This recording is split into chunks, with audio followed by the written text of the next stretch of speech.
Hi நண்பர்களே, நம்ம இப்போ எங்கே போகிறோம் அப்படின்னா அரிச்சல் முனை. இந்தியாவினுடைய கடைசி எல்லை இந்த அரிச்சல் முனை. நம்ம போகிற வழியில் பார்த்தோன்னா ரெண்டு பக்கமும் நல்லா கடல், நல்ல பாலைவனத்தில் போன மாதிரி இருக்குது. நம்ம இந்தியாவுடைய கடைசி எல்லையாக இருக்கக்கூடியது இந்த அரிச்சல் முனை. அதெல்லாம் பார்த்தோம் அப்படின்னா லாஸ்ட்டில் ஒரு அசோக சின்னத்துடன் தெரிய ஒரு தூண் ஒன்று இருக்கும்.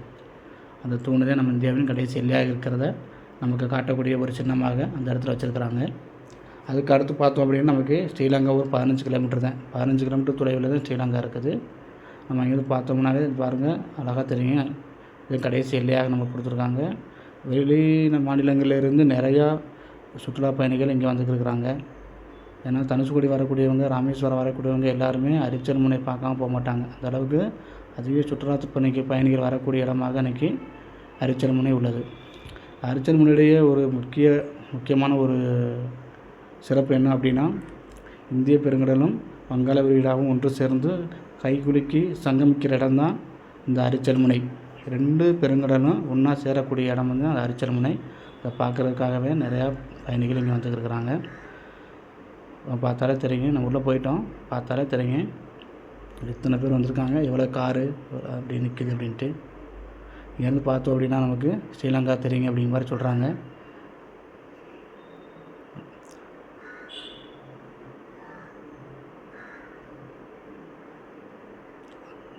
லாஸ்ட்டாக பார்த்தோம் தெரியும் நமக்கு இதில் நம்ம சந்திக்கிற இடம், 2 பெருங்கடலும் சந்திக்கக்கூடிய இடம் இதுதான்.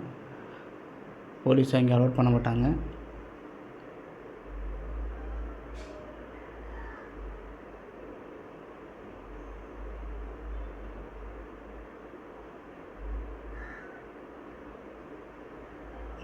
பார்த்தாலே தெரியும் நிறைய சுற்றுலா பயணிகள் ஓரங்கள் நின்று தான் அங்கேருந்து அவங்க செல்ஃபோன் மூலமாக வீடியோ எடுத்துக்கிட்டுருக்குறாங்க.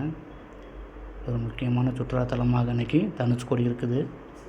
தனுஷ்கோடியின் கடைசி எல்லையாக இருக்கிறது இந்த அரிச்சல் முனை. வெளிநாடுகள், வெளி மாநிலங்களிலிருந்து வரக்கூடிய சுற்றுலா பயணிகளுடைய எண்ணிக்கை கணிசமாக அதிகரித்து கொண்டு இருக்கிறது.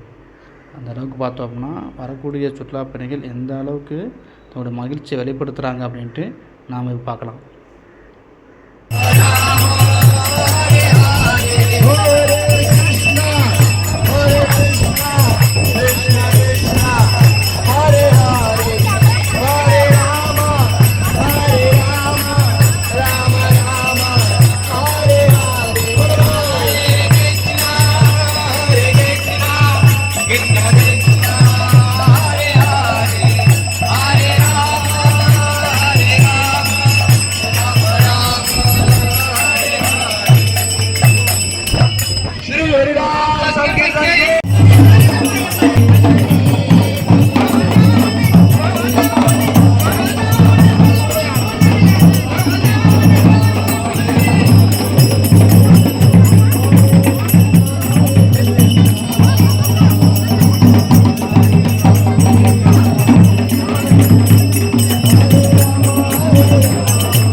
तो भगवान को आप पुकारेंगे तो भगवान स्वयं प्रसन्न हो जाएंगे।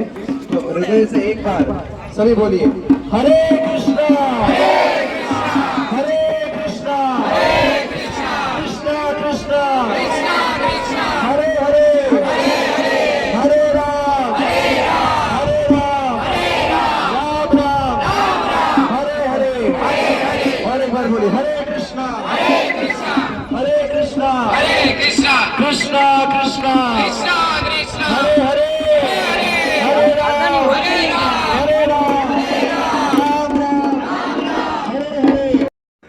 இந்த வீடியோவை முழுமையாக பார்த்த அனைவருக்கும் நன்றி. வீடியோவை பார்த்தது மட்டும் இல்லாமல் லைக் பண்ணுங்கள், ஷேர் பண்ணுங்கள், சப்ஸ்கிரைப் பண்ணுங்கள். நன்றி, வணக்கம்.